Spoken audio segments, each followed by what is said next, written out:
This is a Bramble Jam podcast.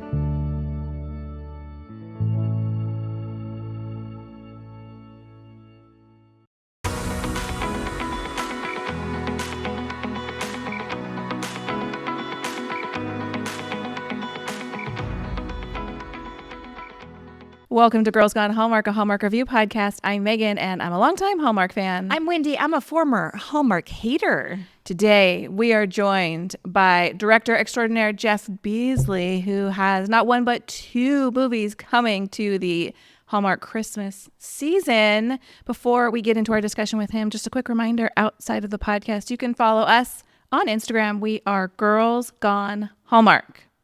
You can also jump into our Girls Gone Hallmark Facebook group with tons of great people who are just going crazy over there right now, talking all these movies. Yeah, loving Lots the of opinions. launch. Yeah. As mentioned, we are joined by Jeff Beesley, who directed both A Carol for Two and Following Yonder Star. So we have a Countdown to Christmas and a Miracles of Christmas movie.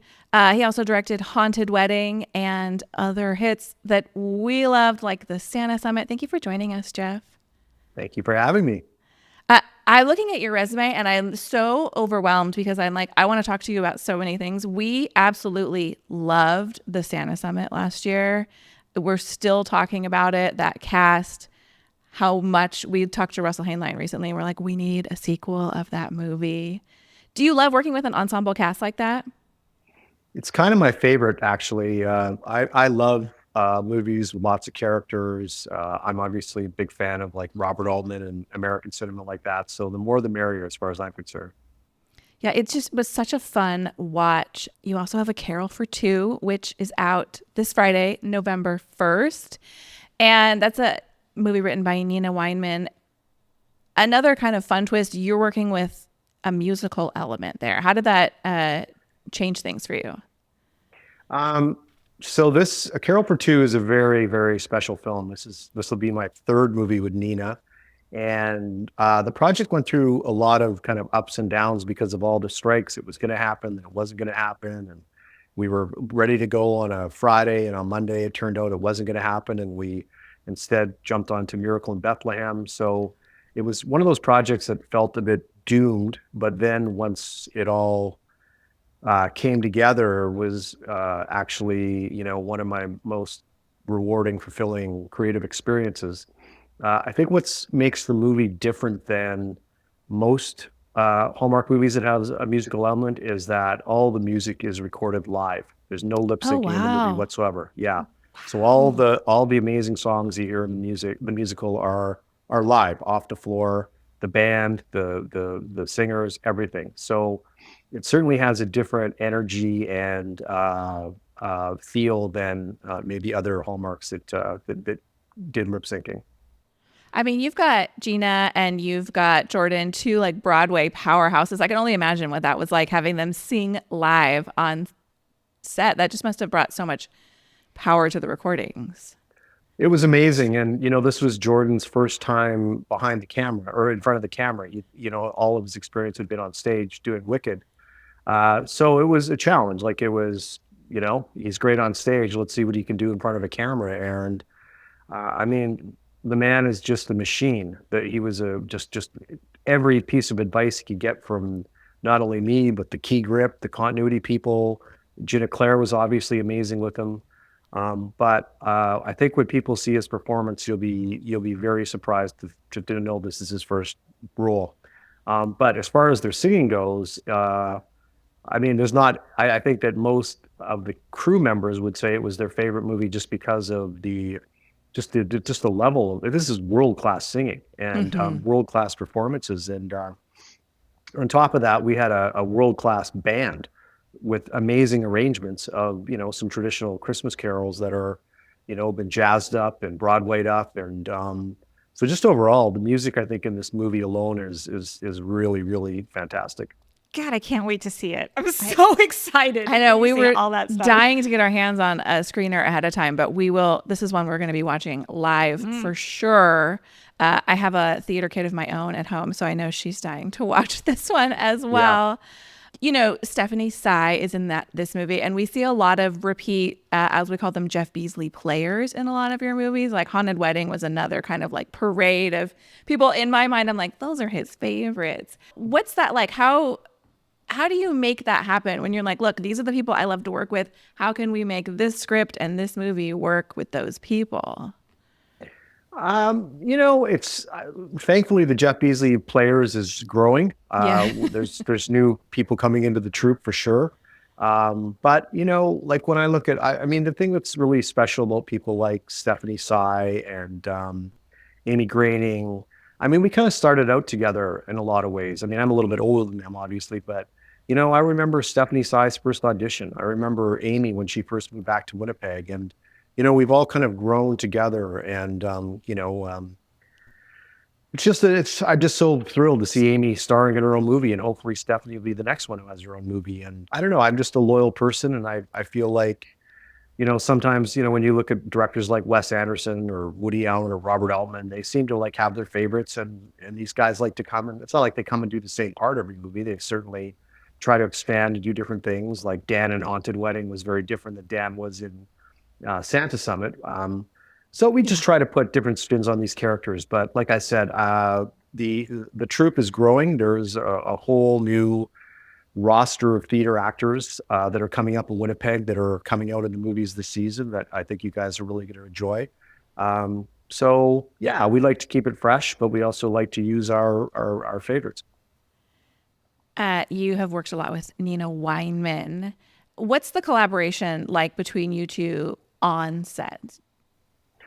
She's actually never been on set. Oh, this interesting. Is a point of contention with me because she's always daring to come, or saying she's coming, but she never actually makes it. But I look at like Nina and I have like a brother-sister relationship. We love each other, but we fight and argue about creative things. But it's always for the good of the project, and I think we're a great team and very much in sync. So she's a friend and a colleague I cherish dearly. Can you tell us how that works in terms of you directing her scripts? Like, do you seek her work out, or is that just by coincidence, or are you given that script? Luckily, I'm not sure how the inner workings of Hallmark goes, but mostly I'm assigned a project, and luckily 3 of these projects have been with Nina. Got it. I think they see that we are a good collaboration and we work well together. She's tireless. She doesn't stop. Even when we're shooting, she's watching daily. She's putting thoughts on things. She's rewriting scenes or helping to rewrite scenes that are based on things we've shot. So she's Hallmark royalty. A Haunted Wedding, when we watched it, I said immediately it was one of my favorite favorite movies of the year. It was like a 5-star movie for me.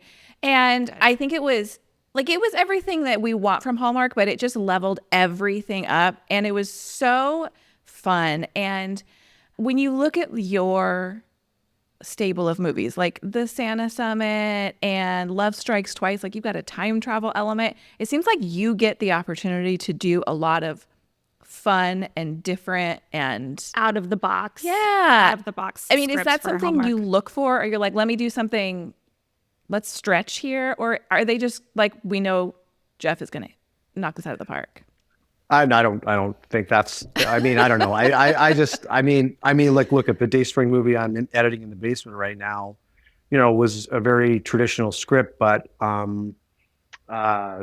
we certainly brought Brooke Dorsey's in the movie and John Brotherton, and we certainly brought some comedy to it and lightheartedness to it. And like Miracle in Bethlehem was a very, very, very straightforward script. But once Ben Ayers and I got a hold of that material, we kind of, morphed it into what it became, which was, a pretty big hit. And I think because of the comedy, because of the levity. So, I'm primarily a comedy director. That's my background. And so I try to bring that level of levity to all these projects, trying to mine the humor wherever I can.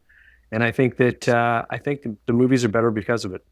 I agree. That's what my favorite thing from a Hallmark movie is. Like I said at the top, I'm a former Hallmark hater. These movies never really spoke to me, but now that we've been doing this for so many years, my favorites are the one that have that comedy just infused into it, and it's so natural and it's not forced. So Haunted Wedding, I thought, was really freaking incredible. I thought it was so funny on so many levels. And of course, we had our main players with Janelle Parrish and Dominic Sherwood. He's new to oh Hallmark. my God, he was great. But then you have like your Erica other Tovlay. Erica Tovlay in there, who just I would like to say a friend of the show. Like he's amazing. I think he does so much with his face that I just love in his movies. I know he's been in several of your movies. Do you have a personal working relationship with him? For sure. I mean, I remember Eric's first part. He blew me out of the water. I was like, who is that guy? And he's kind of turned into like, the Steve Buscemi of Hallmark, right? He's very, Matty Finocchio was another dear friend of mine, and I love those kind of actors that are fearless and funny and a little quirky, and they're the right spice in the soup sometimes for these movies. So, and what they do is really hard. Like it's hard to do that kind of comedy, and Maddie and Eric are both great at it, as Dan Dieger. And there's one of the new players in the Beasley troupe is Gino Anardi, who's in Carol for Two. He's someone I've been waiting to give a part like this to for a long time. He plays Brad in the movie. He is hysterical, hysterical. So look forward to him. Cassandra Potenza, who played the ghost in the movie, she's a new face to me, and I think she's a movie star. I love her, and I have high hopes for her as well. So again, it's just trying to find that mix of tried and true and new talent, always. It's fun. You mentioned like your foundations are in comedy. I mean, you directed Canadian hits, Corner Gas and Little Mosque on the Prairie, and then kind of transitioned to the Hallmark world. How did that happen for you? Kind of by act. I mean, I don't know. I was producing feature films and doing some other stuff, and I don't know. I just sort of caught wind of what Hallmark was up to and what this whole Christmas revolution was becoming, and Corner Gas was a very special project because it was, the #1 show in Canada for 6 seasons, and, millions of people watched it every week in a very small country. So, being a part of a culture where people were watching and interested and reacting is very appealing for a director. And I sort of saw that in Hallmark, that there's a huge following and culture, and people are actually going to watch this work and respond to it, love it or hate it or whatever. But I just want to be a part of something that is meaningful and matters to people. And certainly I've found that home with Hallmark. Yeah, I think that's what is super unique to Hallmark, is that there is such a strong community around it. I mean, when we started this podcast, we had no idea. It was a bonus episode on another podcast. We were like, let's review Hallmark movies. And very quickly we realized, oh, look at this huge community of people that know so much about every single one of these movies and these actors and directors. And that's now the world we're in. And I think that's really special about the network. It is. And I just also want to say one more thing about Haunted Wedding and all these projects for that matter, that like I'm a small piece of this puzzle. The execs at Hallmark, you won't find more people that are more caring and passionate about these movies. Like Aisha Francis, who was the executive on Haunted Wedding, this is my second movie with her now. She's been carrying this project for like decades. This idea has been on her desk, and this is something she, revamped, got Nina involved, and the rest of it. I mean, she was very involved to every last detail, because she had a very kind of clear vision of what she wanted this comedy to be. I think that she was very excited about me trying to take it other places, comedy wise, but and it goes across the board. I mean, Camden Simmons, who I have a third movie in the countdown this year. It's Christmas on Call. That's mine as well. But anyway, Camden was the exec of that one, and these are very passionate people. Jen Kramer, who's the head of Christmas. I mean, these people really want these movies to be brilliant. There's no good enough, let's just get some in the can. I mean, it's very competitive. All the execs want their movies to be the best. And that to me is inspiring. Yeah, I love that. I apologize that we didn't know that. The information about the Countdown to Christmas movies has been coming out like right Yeah. in front of the movies. And so Yeah. Hallmark is spinning a lot of plates these days, we like to They are. say. I'm so upset that we didn't. Yeah, Oh, I no, it's fine. apologize. That's fine. Sorry. But that's another Erica Tuvley option right there. And, It is. Donna Kelsey and oh yeah, Donna Donna. Kelsey. You got her for Yeah. That's fun. She has the Eagles jersey on in this one. I love that. Yeah, I love that Sarah she- Canning is the lead in this one, and she's just fantastic, so funny and sweet and amazing. And this is a real Christmas on Call is a real departure for Hallmark as well, because it tells three parallel stories between three partners: EMTs, paramedics, fire. It's very different. It's a very different kind of story. There's a lot of action in the movie. There's a lot of it's different. It's a very different Hallmark movie for sure, and I hope people like it. That's cool. I love when there's something different. Hey, let's take a quick break and we'll come right back.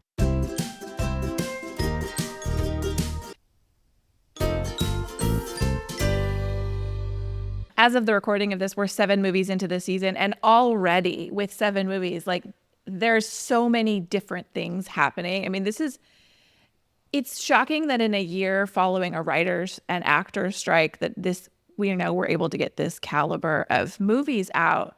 One thing we know about Hallmark is they run on a real tight production schedule. Like you're lucky if you have 2 weeks, maybe 20 days on a movie.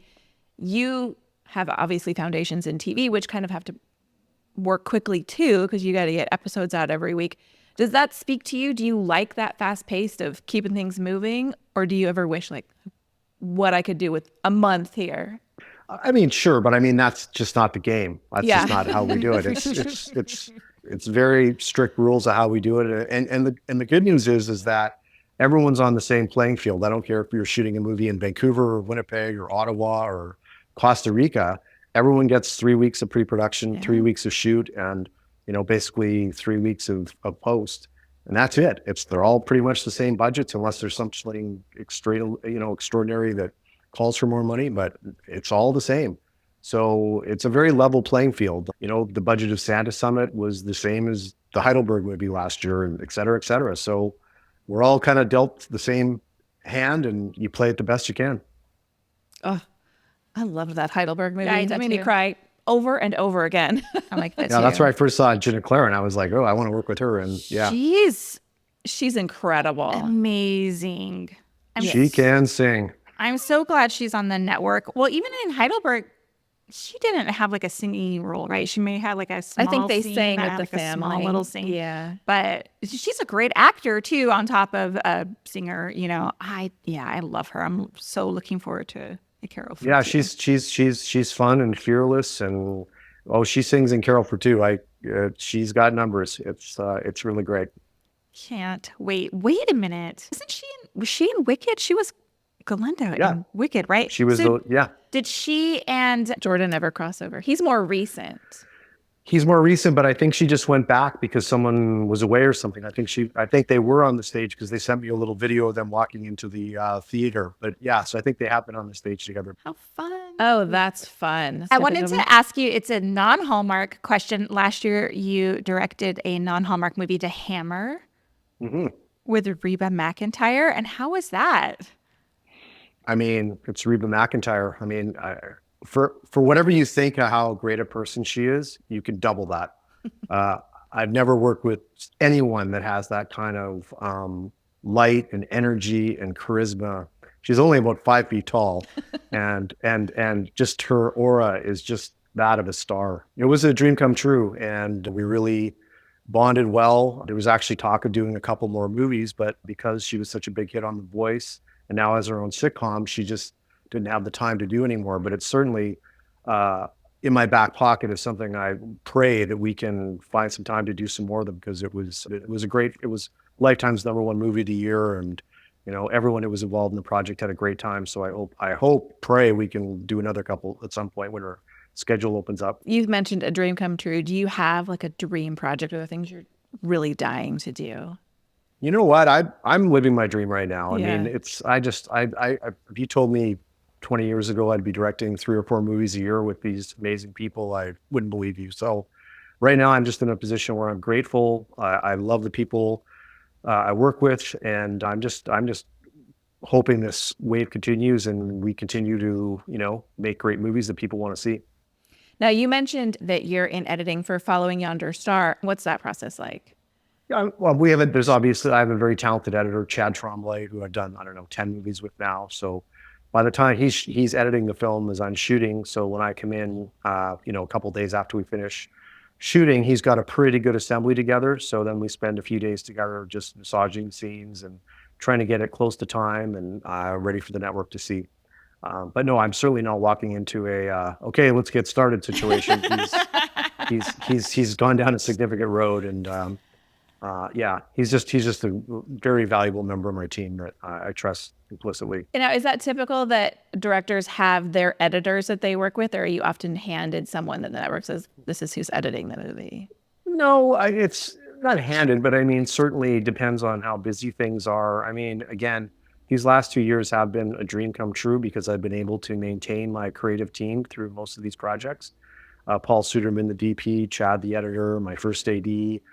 Inferno Pictures is our 8th movie together now. So we've really established a really cool team in Winnipeg that works really well together. And I think that's been a big part of the success of these movies is that we've kept our core creative team together.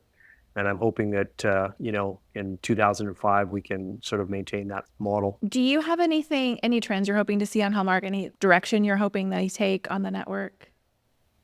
I think that the new leadership group and the execs are all. That's a question that's it's way above my pay grade. I'm just happy to be a small part of what they're doing, and when I get something sent to me, I just try to make it the best I possibly can and the most innovative it can be and funny and all the rest of it. So I mean, right now I feel like there's an evolution happening, and I'm just thrilled to be a part of it.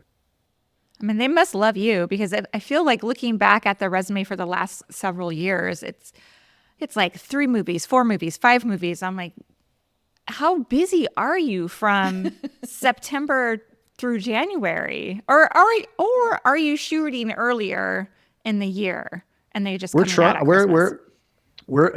which that's always a constant discussion that we like Winnipeg has a lot of snow in January, and we'd love to start shooting earlier so we can take advantage of that real snow, but we'll see. I'm busy, but I'd sooner be busy than not busy, and it's nothing that can't be managed. And I mean, I think they must like what I'm doing because they keep hiring me, so it's all good. I think that's a good sign, right? Right. I know you can't say anything yet, but do you have the next project lined up with Hallmark ready to go, or?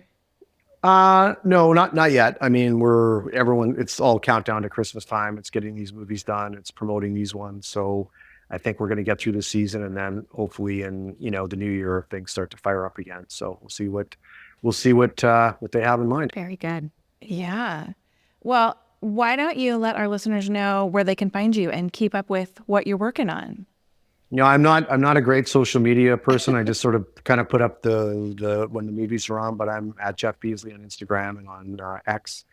That's probably the best way. And I have a website, jeffbeasleydirector.com, which you can see some of my other movies and my reel and that kind of thing. Fantastic. Cool. Well, we are going to leave links in our show notes for your 3 holiday movies, A Carol for Two, Christmas on Call, and Following Yonder Star. A Carol for Two does premiere tonight as this episode is airing, and we hope everyone will tune in on the Hallmark Channel. Jeff, thank you so much for joining us and chatting with us today. Thank you, and thank you guys for all your great work and your love and passion for these movies. It's really appreciated.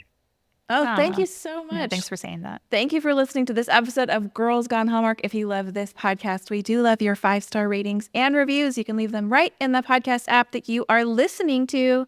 We'll see you next time. Goodbye. Bye.